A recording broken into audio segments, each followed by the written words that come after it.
questions, maybe just offer an opportunity. It's up to you. Yeah, Sure. I think I saw one, Joan, I think, sent us one comment that came into the board mailbox. It was a long one from the Montana. Yeah. Yep. Yep. I've been back and forth with them. They've been great, but a lot of good questions. Yes. So just to let you know, we're live on YouTube because I have to get the link on the website. Okay. Alrighty. I won't say anything bad about you, Kevin. I know. I was just going to say something about him too. I think I got to shut the door or we might have a dog attack in here. That'd be fun. The dog is over here. I'll shut the door. Hi, Deb. Hi, Crystal. Hi, Kathy. Who else is there? What do you think?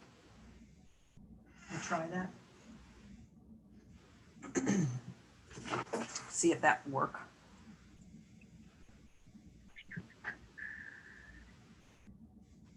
Looks like Sam has joined us.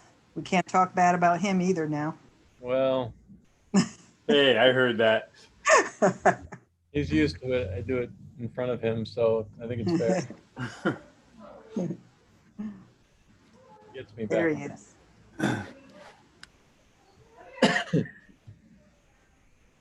Mr. Brent is here. Hi, Brent. Hi, Joan. I see Joan. Kathy, Deb, and Crystal, do you guys just want to make sure that you can unmute yourself and talk? Can you hear me? Yes, Yes. Can you hear me now? I can hear you now. Deb, you there? We can't hear you, Deb, so I don't know. It looks like. Here a second ago, I think. Did you? Oh, did she already test and I missed it? I don't see it. I don't hear her. Can you talk again, Deb? Yeah, you're muted right now, Deb. Hi, Nicole. Hi, Lori. Where did Deb go? Hi, Foster. Oh, there she is. She must have unvideoed herself. Yeah, your picture went out, but we can't hear you, Deb. Good evening, everybody. Hey, Yep. Foster. Hi, We can hear Foster. you, Foster. Hey, Dave. Now we see Deb, but we can't hear her yet. So Nicole, can you speak if we need you to there? Yes. All right, awesome. Lori, how about you? Oh, and there's Brent. Hey, Brent. Brent's driving. Brent's in his truck. Hey, Brent. Looks like Lori's connecting to audio. Hey, Deb, are you there?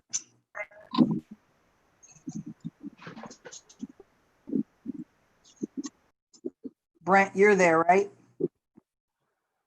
Yes, ma'am. All right. Deb, can you hear us? Brent, you're not on the highway, are you? Yeah, I'm in the fast lane.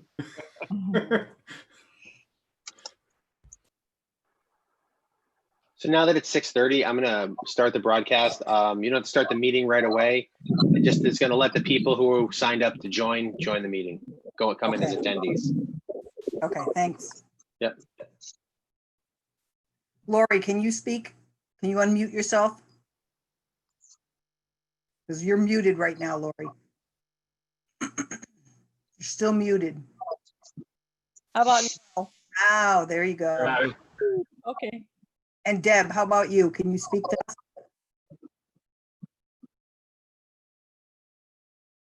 Doesn't. No, you're still muted, Deb, I guess.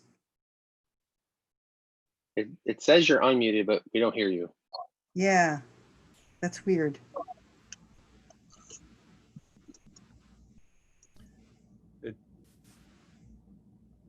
Speak again, Deb. Let's see.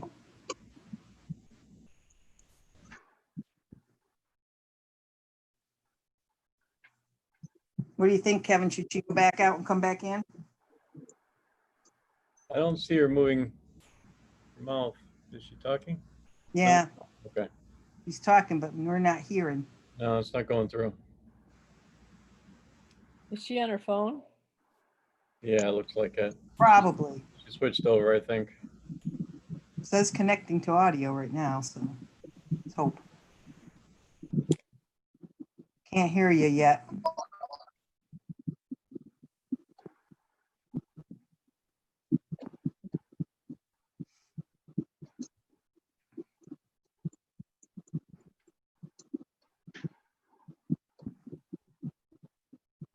All right, I think we're just gonna get started. Deb will keep working on, hopefully.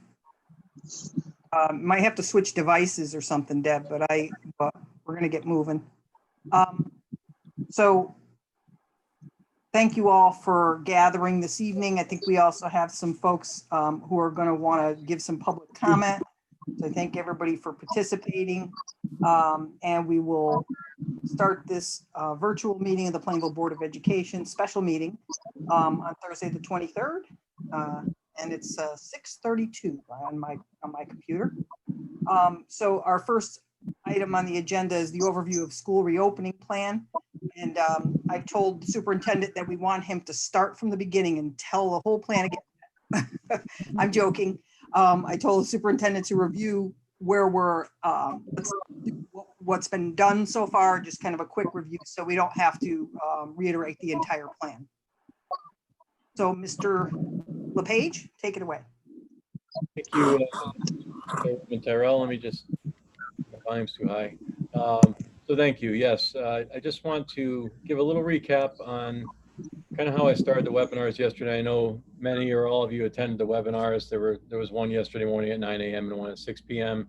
And I know we had about 250 registrants and viewers combined, between about 180 registered for each, as well as 70 to 80 watching on YouTube live, as we have some people watching this meeting on YouTube as well. And to start that meeting, I just really started by, just recapping on where we've been since March with the abrupt closure, learning about that need to close in early March, and then just really having to shift. And we spent a lot of time talking about the distance learning and remote learning, as it's being called now, and all the work that was done to do the best we could with it in the last iteration in the spring, and many successes, many learning points, and many areas for growth in the future. But things really never slowed down once we hit graduation on June 12th, and then going into June 17th with the last day for staff. Things just continued to escalate with the need for planning, for forward thinking, and really getting ready for the unknowns that we all waited for. We all waited for the state plan to come out, which came out on July 1st, I believe. The 50-page guidance document that all the districts in Connecticut really looked to for that general guidance as to how to develop our reopening of schools plans. And we were also informed on that day that in 3 weeks and in 3 days from when it was released, we would be required to submit a very comprehensive reopening of schools plan to the state of Connecticut. Well, I'm happy to say that plan is in draft form, and I have my email drafted to the state ready to go. But obviously, if changes have to be made between now and then, they'll be made based on our conversation tonight. Just to back up and just share some of the work, as many of you know, because you're on the task forces that were formed, or task force with different subcommittees. Back in May, I did form a task force with 3 subcommittees, one focusing on safety and health and safety, one focusing on facilities, logistics, and operations, and the third focusing on teaching and learning and all the implications of each of those and the intertwining between all of those subcommittees. We met about 3 or 4 times, depending on the committee. Really, the members of those committees, there were about 40 in all, were selected to really help to feed information. They were selected with a purpose for health and safety, with health professionals on there, including board member Rebecca Martinez, who's in the medical field, and our COVID liaison, Julie Samard. So we were selected about who was on those committees.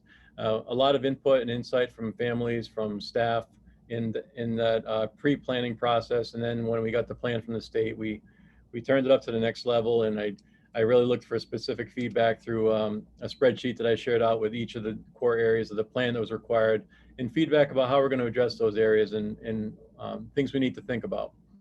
From there, I asked our principals, I should say, to form a committee at each of the schools, which they've all done. So a total of about 60 additional people. So really looking at how the context is different in every school, even though we have an overarching district guidance, we have to look at how it's going to impact each school, and the schematics and logistics at each school are different. And the needs of each level of learner are different, and the independence and things of that nature. So that state plan, as you know, required a full return to school, all students, all day, every day, to the safest degree possible plan. But it also allowed for remote learning options for those with medical conditions, staff, students, and also for students, parents who are not comfortable yet sending their children back to school. It does allow for remote learning options for them as well. It also required that we develop a hybrid plan that requires 50% of students to come in and 50% to stay home on any given day. And then finally, it required a fully remote learning plan that would be very comprehensive, and it was pretty specific in the plan about requiring it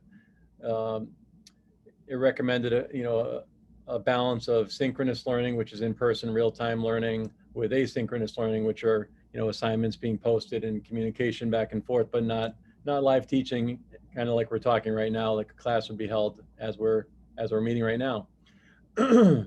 So that was our task. I want to, from there, from having the task forces feeding all the information, the administrators feeding the information, and working on kind of sub projects within all of that work, I did ask our administrative team to help me to populate the state of Connecticut reopening template that was provided to all superintendents. So I shared that, and it was a shared Google document, and we all decided on subcommittees to handle each of those different sub areas of the plan, because in order to write the plan, we had to have fewer hands, fewer cooks making the broth, so to speak, but using the ingredients provided by the much larger committees to really be the recipe. So I just have to say that I have a tremendous administrative team, starting at the top with Mr. Lewandowski. He's outstanding and just hardworking, and he's been my right-hand man throughout this whole thing and doing a lot of work. Our principals, administrators have really worked hard as well, each in their own buildings, and also helping to feed the district plan. But I've probably seen more of Dave, and I have probably seen way too much of each other. We have been distanced apart 12 feet, but we're pretty much see him a lot more than I see my family, and I know he feels the same way. But a lot of work has been done over the last few months, but really few weeks of condensed into getting this plan ready. As you saw in the webinar is a representation of the kind of the key elements of the plan itself. And I sent the plan to all the board members yesterday, which is a 32-page document with links and everything else. It's a very comprehensive document that meets all the state requirements. So the webinar was intended to really inform parents and staff members who tuned in, and board members, who had given the webinar to on Monday, along with our staff actually, to review in preparation for like school meetings and things of that nature with their committees. It was really an opportunity to just give an overview and to give our families and anyone else, our staff who might have asked, mostly families, an opportunity to have a question and answer commenting feature throughout the webinars. We perfected it in the second one. The first one, the guests, it was our mistake sort of, but they didn't see, or we just didn't opt for it. And we realized it would have been better if we did. So it wasn't really a mistake, just we learned from it. But they only saw their own question and the answer. Mr. Lewandowski was feverishly typing over there, trying to answer the questions that he could as fast as he could. I think he answered about 30 in the morning and about 42 in the evening session. Of over 200 questions came in total.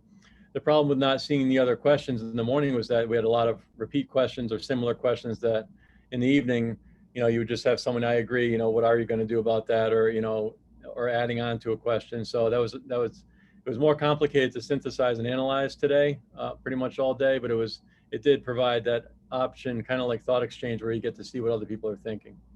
From all of that work, believe it or not, since yesterday, we spent a lot of time breaking that out assigning it to different individuals to really answer, and then kind of recalibrating it or synthesizing it into some of the core ideas and questions with our answers combined, which is now a 12-page frequently asked questions document. It was 50 pages of questions and answers that came in and that we developed in response to the questions. We didn't send that out because I don't think anybody wants to see 50 pages.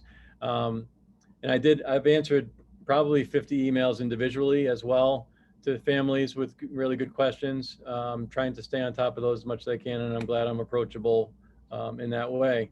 And I know other principals and administrators have done the same. So that's kind of where we are now. Tomorrow I am expected to press send on that email to the state. I did want to point out that it is a draft plan, and I know I've mentioned this at the webinars.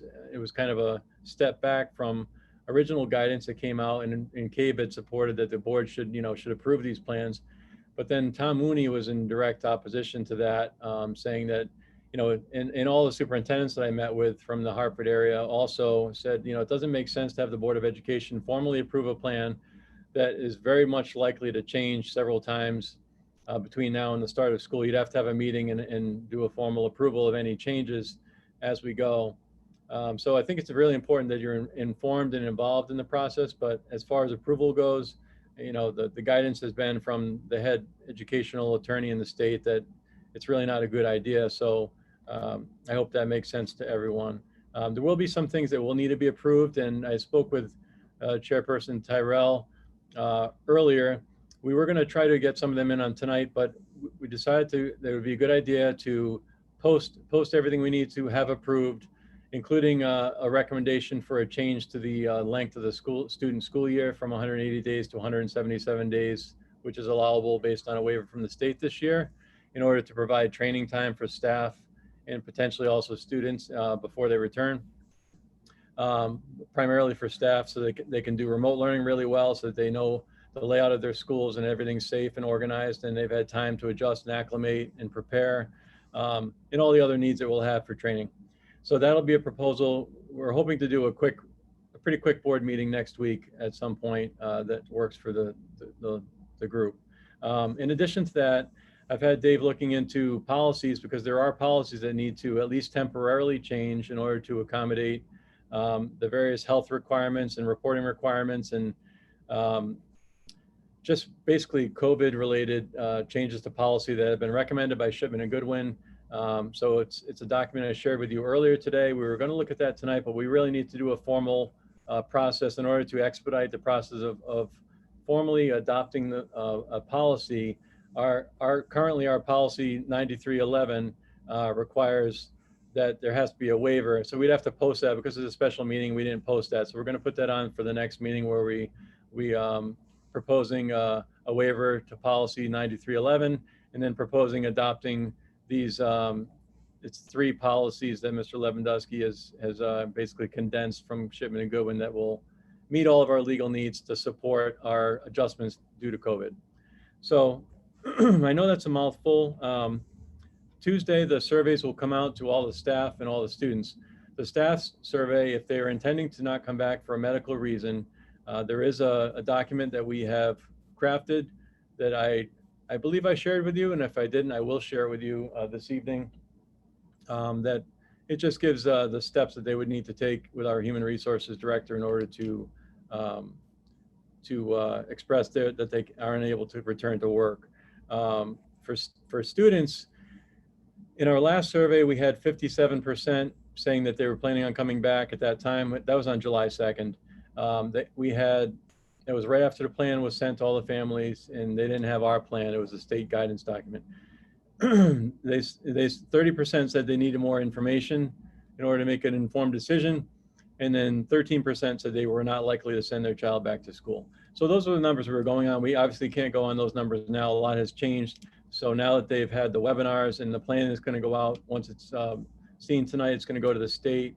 If we make any modifications, it'll go to the state, it'll go to all the staff, and it will go out to all the families tomorrow, along with the frequently asked questions document. And also a reminder that on Tuesday, we're going to have a survey for everyone. So I need to know which parents are planning to send their children back as of now, and their very best guess as to what they're going to do pending no major changes in health conditions from now until then, and also from staff. So, and also for students, I need to know who's not planning on taking the bus, because they're, I had about an hour and a half meeting with DACO, with our DACO plant manager last week. It was really good to talk with them and plan forward. So I just need to know, and they need to know for their routing. So in order to get, so I'm looking for as close to 100% completion of those surveys as possible. So it's been a lot of work. I think we're in a really good place. And I know things will have to be modified and changed, and we're still going to be answering questions from now until the first day of school and beyond. Task forces will continue to meet. We'll involve more parents in task forces and school committees. And that is where we are today. Is that sufficient, Board Chair Tyrell? That's sufficient. All right. Thank you. So what I was thinking is in just a few minutes, we would open up the public comment section of the meeting and let folks who wanted to have, say something and talk with the board or discuss this, and have their opinion known, could do so. I just want to add one thing up front, because there seems to be a little misunderstanding about what the state required. So the state required, and Mr. LePage, please correct me if I state this inaccurately, I'm sure you. required that we complete 3 different plans, that we do a plan for full opening, that we do a hybrid plan where if circumstances start to become worse and the school feels it can't stay open full time, what would we do? How would we take care of students if some were in school and some weren't? And how would we stagger that? And we also had to complete a plan for distance learning. So that's what the state asked us to do. However, the state has also said that as of this moment, we go back to school with the full attendance plan, other than parents who opt not to go back physically. But the district is being told at this moment that we have to open up as a full, the district has to open up fully, and we don't have an option to say we're going to choose one of the 3 at this moment. Would that be correct? That is correct. Yeah, we are expected, and we received further guidance today from the commissioner, about a 5-page document, just reinforcing and reinstating that, and really expressing to parents, as much as remote learning is an option, and not trying to pressure them to choose to come back to school, but in a way, trying to get across the point that being in school, being reconnected with your classes and your even though it's going to be it'll be a different feel. It'll still be that sense of community, and when there's nothing like seeing one another in person and having those connections and bonds. So that is definitely the way that the state is pushing heavily, given the recent guidance and the recent, the rate of infection being so low in Connecticut. And, I did mention this in the first webinar. I don't think I did in the second, but I meet with the health director weekly. We had, I shouldn't say only, because it's still a number, but we had 2 cases of COVID-19, 2 positive cases for the whole month of July in our district. So for Southington, Plainville, Middlebury, and Durham, that's our regional district. And we only had 2 cases. So that's a good sign. So based on the current health information, the guidance is to have all students return to the school to the degree that it's safe to do so, with the mitigating strategies that I've talked about so extensively in my webinars. Okay. So with that being said, Kevin, I'm going to have you allow folks in for comment. I would just say that when you come on to make a comment, we need your name and address. And we also, if you can keep your comments to 3 minutes, that would be great. And we basically will not respond unless you ask us a yes or no question at some point in there. We might respond, but for the most part, what we do under public comment is we let individuals express their opinions. If there's something in there we feel we need to respond to, we do so afterwards. But I just wanted to put that out there. So Kev, can you do that for us? Yep, I'm gonna work my way down the list. The first two people are on telephones. I'll read the last four digits of your phone number and ask you if you want to make a comment. So the first person's number ends in 6741. Would you like to leave a comment? Hi, this is board member Rebecca Martinez. We Oh. have no power. The only way I am able to join the meeting, I can't even get a text message across to you guys. So I am here on the phone in this capacity. I can't even get through on hotspot. Okay, I can move you to a panelist or Perfect. possibly. Well, I will try to do that, but I can leave you unmuted for now. Okay. Thank you. All right. Thank you. I'm going to move to the next person and phone number ending in 1599. Would you like to talk? Hi. Yes, please. Good evening. Thank you for having me. First, I want to say thank you, first and foremost, for everything you guys are doing. You guys have done a great job, and we're super proud of you. My question and concern is just... Can you give us your name and address? I'm sorry. Oh, I'm sorry. My name is Josh Way at 30 Diamond Avenue, Unit 23. My wife and I both work in healthcare, and we both had COVID exposures at different times. One was unknowingly post-operatively, which my wife was quarantined for 12 days. And ironically, today, my patient was COVID positive, but we knew prior to surgery. What would be my protocol for sending my kids back into school if I know that I have an exposure without a rapid testing policy in place? I guess that's kind of it. Well, I don't know if you want me to address it. There is guidance in the formal plan that's going to come out, the 32-page document, and it talks about the reporting and the quarantining process with the number of days and whatnot. Okay. Yeah, just out of concern. I'm more concerned of my child bringing something into the building, asymptomatically without us knowing. Right, and I'm pretty certain it's 14 days for if you've had potential contact with someone who's COVID positive. But I would, like I do so many times these days, I would confirm that with my health director before giving you a definite answer on that. But if that's how they're doing it with the contact tracing. Is the latest guidance that we have is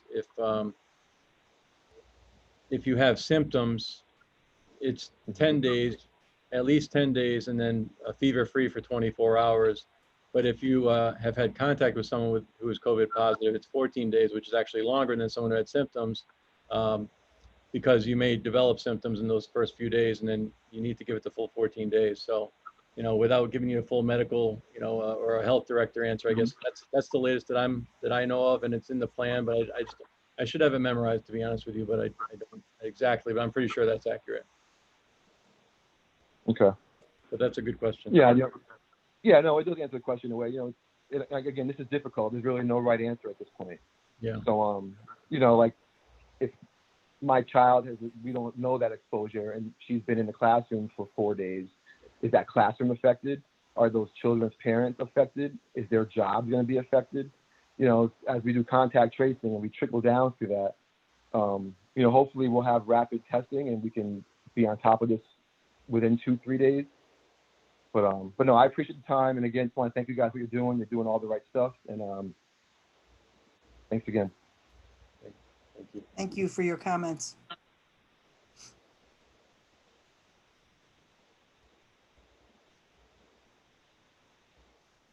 All right, moving on to the next person.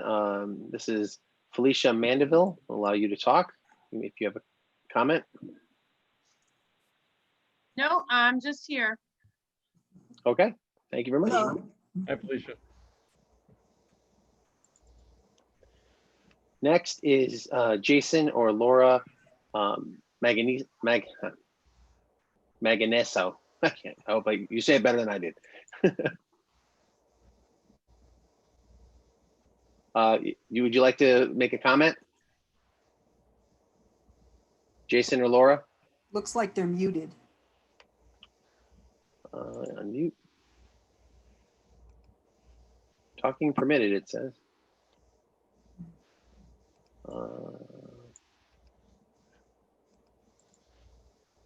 They must have muted themselves. I can't. Possibly.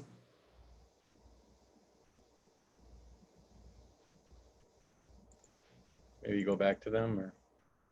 We'll try it. There you go. And moving on to Jessica Jones. Would you like to leave a comment?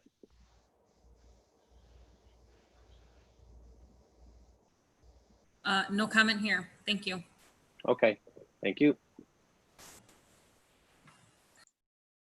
And last but not least, I think is Steve Ross. Would you like to make a comment? No comment, thank you. All right, thank you. I believe the last one left is still trying. We'll see if we can disable speaking and re-ask. Jason and Laura, would you like to leave a comment? Right now you are muted, so if you press the microphone or if you hold down your space bar, you should be able to talk. Sorry, definitely technical difficulties here. No comment. I've got a child screaming in the background. I'm sorry. Okay, no problem. Thank you. Appreciate it. All right, that's everybody. All right, thank you. Thank you all for listening. Oh, is there one more? I don't. Oh, I'm sorry, Miss Thea Beatty. Allow that person to talk. And same with you, if you would like to leave a comment. Looks like your microphone is muted. If you just press the space bar or unmute, you can leave a comment. Yes, and I do want to thank you all for all your hard work on this. I do have a question or a concern, I should say, because I notice in some of the plans that parents are going to certify that their children have no temperature. And while we would like to, I've been in education for 30 plus years. While we would like to believe that all parents will do that, every few days there's a child that comes to school that has said, oh, my mom said I should come to school and the nurse can check me out. So I really have a great concern about children coming to school and we're not checking to see if they have a temperature. Thank you. Thank you very much. That is a question that a lot of people have had. And Steve, correct me if I'm wrong, but is that what the local health department is saying at this moment? They recommend not tracking temperatures? Yeah, the local and I believe the state for schools. I know they're doing that at some businesses voluntarily and some medical buildings and things of that nature. My understanding from the last meeting with the health department is that there are so many different ways that temperature can be elevated. Because 98.6 to 100 is not too far off, and it can, if it's a real hot day, or if there are a lot of reasons that can give a false elevated temperature. I can get more guidance on that, but I know that from the superintendents I've talked to, I don't know of any that are doing temperature checks, and I understand the, and there may be some out there, I don't want to misspeak, just the ones that I've spoken with directly, but the process of doing that, and then a student could develop a temperature at school. So, it's in the plan very clearly that we're requiring. I know that we're not at the house taking the temperature with the parents, but we're going to do our best to enforce that. If the child shows any signs of being ill or having a fever, they would go to they'd be escorted to the isolation room at the school, and the nurse would contact the parents for pickup and to be checked by a doctor. And then I would notify our health director along with our district COVID compliance liaison that we had a situation that that exhibited the symptoms, comparable to COVID-19. And then they would have to go through the whole process of informing me of what to do with that and contact tracing if it's determined to be a positive case. So I do understand, that would be a thought on people's minds. If I get further guidance that says we should take temperatures on the way into the building, then we would make those necessary steps to do so. We did purchase a number of, with grant money from CARES Act, we did, which we haven't received yet, but we're promised to be receiving about $362,000. We purchased a lot of PPE, and we also were able to acquire several, I want to say 12, the touchless, high quality thermometers for taking temperatures as needed. And our nurses would all take temperatures of students if they were brought to their room as well, for any kinds of symptoms. But as far as checking the 2,358 students on their way into school each day, we don't have plans or current capacity to do that, but that's not the reason we're not doing it. We just don't have the guidance that we should do that at this time. But that's a very good question. Rebecca, you got something? Steve, I think in the beginning of when we started meeting with the committees, we had some guidance, I believe, right, that said also part of the reason why we weren't checking was bottlenecking at the doors, students congregating close together to wait for temperatures to be taken was a risk, and also that temperatures aren't, always one of the first signs. I believe those were things that were discussed too when we talked about it. You're absolutely right, and that's why I have medical people on that committee and better recollection of those details. So I appreciate that. That's actually true, and it can be counterproductive by having kids bottleneck and get too close and having to wait to have their temperature checked. So thank you, Rebecca. So, at this point, I thought the board would have a conversation, discussions, questions, any thoughts on the reopening plan. As Superintendent LePage mentioned, we're not going to actually vote to approve the plan on the advice of the attorney. There's some school boards who are also feeling like the plan is very much an operations plan. And that's kind of out of the board's realm anyway, some of the operations business, but I think it's a plan that is very, it crosses over a lot of boundaries between curriculum and operations and everything else. So I just know that we've had a chance to look at it. We've had some, I think at least a good amount of public feedback, but it also is very much a draft plan. Do I think that this is the plan that we're going to open schools with? Probably not. Because as everything changes, the plan will change as well. So are there any comments, questions, any other things that the board members themselves would like to express? This is Rebecca. I just had a question about the before school program. The Y before school program, the Linden students that would be bused to Wheeler. I saw that flyer come out, and I just wanted to ask about that. I was a little concerned about the Linden students going to Wheeler, to see if there's a way to keep Linden students at Linden. Yes, I did.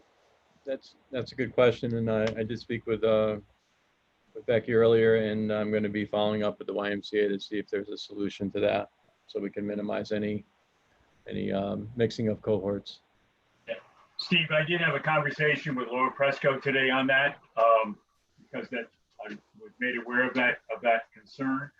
And historically, and it's only historically, the Y has done that before an after school program at Wheeler, simply because there were not enough students participating in the program at Linden to really justify having it there. But the Y would be very much open if there are sufficient students to having that program also at Linden. That would avoid sending those. I think last year she did not have the exact figures, but thought there were about 6 or 7 students of Linden that were participating in the program.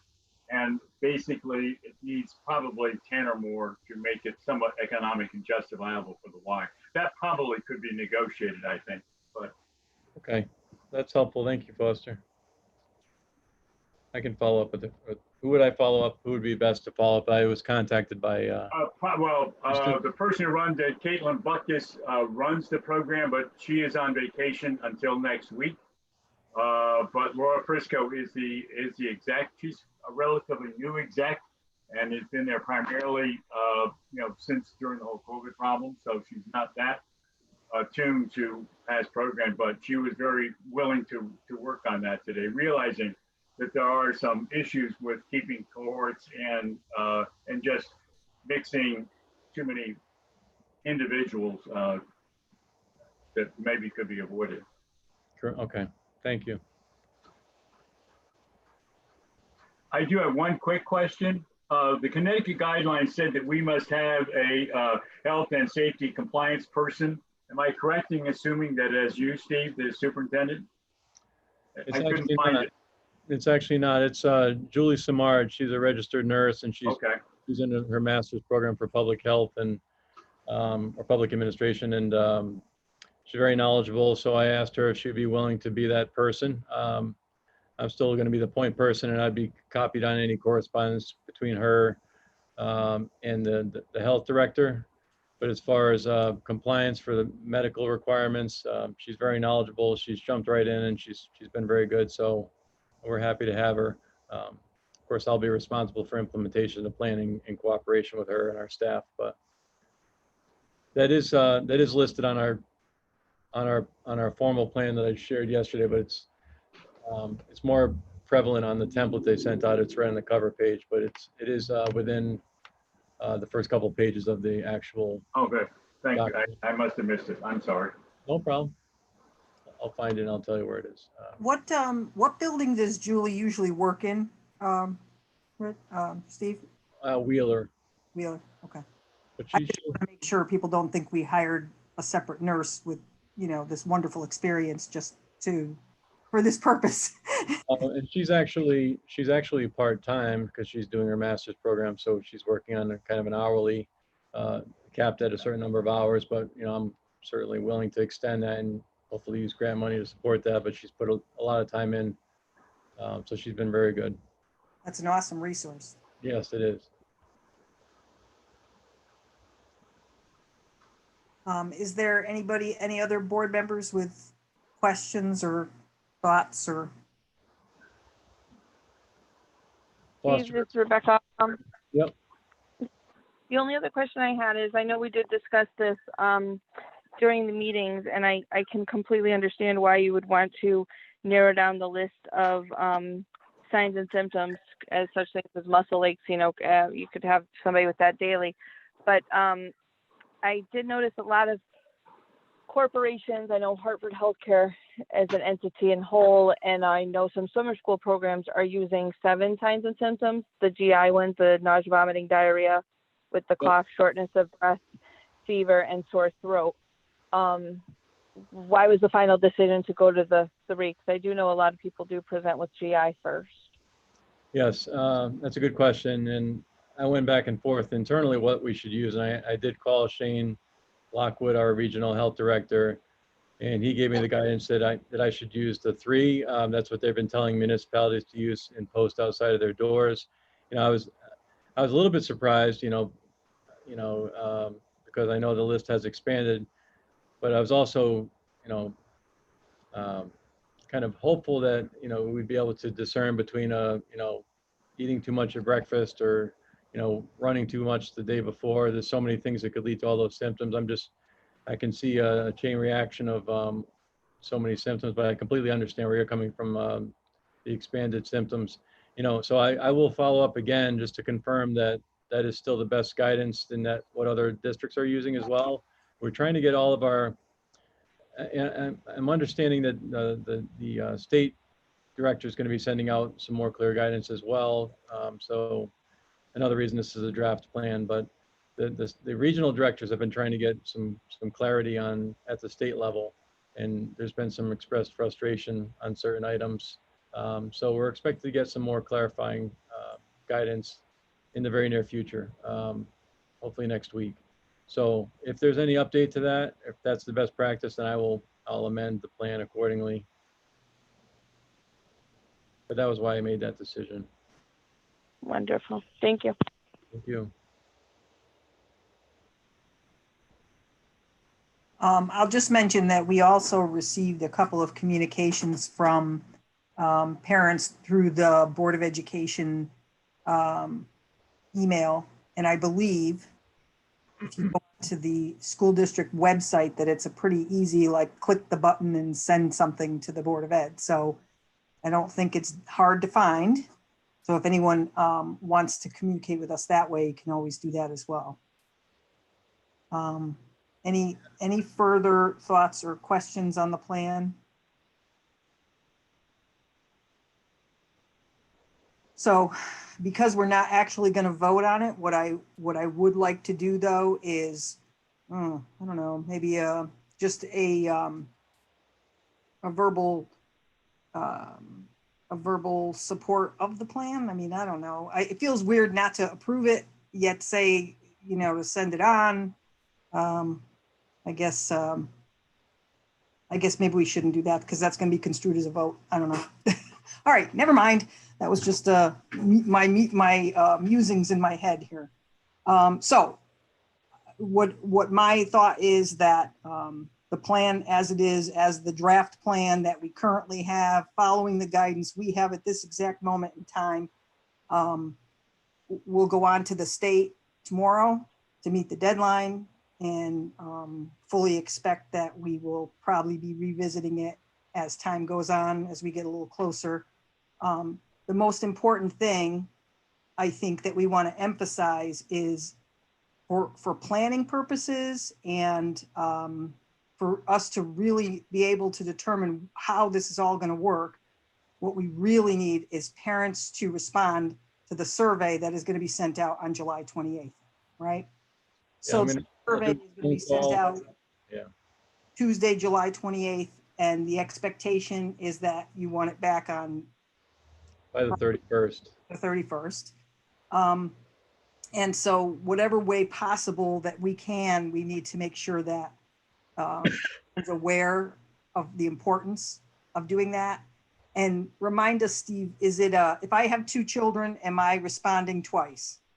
Yes, so there would be a survey for each child because each one is specific to that child in their school. I'll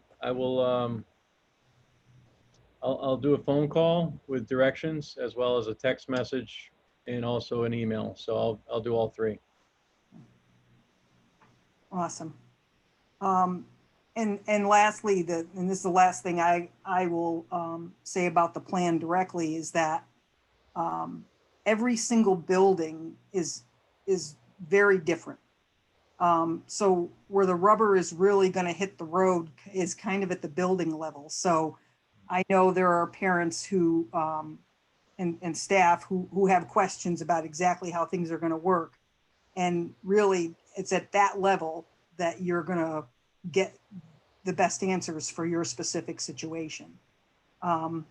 So that is something that's been in the works. You know, the administration from the top on down has just been really doing a ton of work.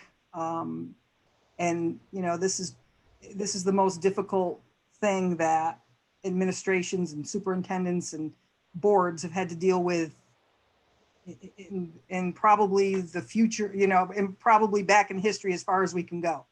And I'm proud of the way that, you know, in general, I'm proud of the way that the superintendents and boards of education have handled this in the state of Connecticut, but I'm very proud of the way we've handled it as well. It is not easy to, you know, there are a lot of answers here and a lot of things that come up in this plan and questions that people have that there is no good answer. There is no real right answer. There's nothing that's going to make everybody happy. But I think that we need to follow the guidance of the health department and, you know, whatever we're being told and whatever, you know, we want to make sure we're just following the science, that that everything we're doing makes sense. So That being said, I'm going to move us on to item number 2, which is the discussion of the COVID-19 policies and possible requests for approval. So Steve mentioned earlier that there is a way for us not to have to elongate the policy process, where we could vote on the policy and approve it in the same day. But I was uncomfortable with the fact that, I know I did not get enough time to look at these policies. I just couldn't get to them today. So we are going to schedule a meeting probably for one day next week, where we'll approve the policies, but we will waive the 1-month waiting period and we'll get them passed so that the district can continue to function with these policies. So we all have them. I know David's been doing a lot of work with them, and Chipman and Goodwin have recommended these. So as long as no one has any questions at the moment on the policies, and then I'll just move right on to item 3. Any questions on policies that we see? Okay. So item number 3 is discussion of the form relating to high-risk employees accommodation request due to COVID-19. So I think you have something for us with that, Steve. Do we have a? Yes, it's really an informational item. It's really important that, I know there's a lot of fear out there from some of the educators, and we've heard from members of CEA and our own group here in Plainville, rightfully so. That's they want to make sure that they're safe when they return, and we're doing everything within our power to ensure that. For staff members who feel that because of a medical condition they are not able to return, there's a process that they would follow using forms. First contacting our Director of Human Resources, Stacy Buden. I've worked with Stacy. I was shared a form by actually the CEA that another district is using, and I shared it with some other superintendents, and we all seem to agree that's the best one we've seen. So it's been modified, and I will send you a copy of that. I thought I had already. I'm sorry I didn't. But I might have missed it. No, it was probably my mistake, but it's pretty detailed. It's called the high-risk employee document, and it basically takes the employee through the process of what would qualify, what wouldn't, and the steps that have to be taken, the rights that they have under the various guidelines. So I guess that's about it. It's more informational than anything else, but it's a good document, and it's a process that we'll follow, and it will help us to better understand which of our teachers and staff members are not able to come back, and then how we assign them in a meaningful way to support the learning that's going to be happening in whatever form we're in school or not. And there's a doctor's sign off required on it, just to give you kind of an overview. There's a requirement to explain the accommodation request related to that medical condition, and then to have a medical doctor's sign off on that as well. And I will send it to you right now. All right. Thank you. And then we just have other, but I also wanted to mention that when we meet next week, the other thing we will want to approve is the shortening of the school year for students to 177 days. I think we have to take an actual vote on that. So that will be on our next agenda as well. That was something that the state had allowed us to do, and that way we are having extended professional development for the staff for those three additional days. So that's the other thing that will be on our agenda next week. So that's all I have. Are there any other comments or questions? Anybody got anything else they would like to mention? Okay. This is Rebecca. I just want to say thank you. I know that Steve and Dave and the administration team have worked so very hard on this plan, and I do completely recognize that. I know that I've been one of the people that have asked a lot of questions along the way, and maybe been a little bit of a pain here and there trying to get answers and things. But I really do appreciate all of the effort and time that has been spent in putting in this plan. It really has been around the clock, and you guys have done a great job. Thank you so much. She says this because Steve has replied to questions at 3:00 in the morning. And I said, why did you reply to a question at 3:00 in the morning? He goes, I hope you hadn't noticed that. Not sleeping so well these days, but hopefully once I press send, well, it's just the beginning, but that's okay. Yeah. You're right. So with that, I'm going to ask for a motion to adjourn. I would move we adjourn. Okay, we got a motion by Foster, and where was that second? Second. Second Rebecca or second Nicole? I think that was Nicole. No? Oh, Okay, second Rebecca. All right, all in favor, please say aye. Or wave your hands, one or the other. Aye. Aye. Thank you all very much. We'll be scheduling for next week. And thank you to the folks that have been listening as well. And the staff. Thank you, guys. thanks, everybody. Thank you, everybody.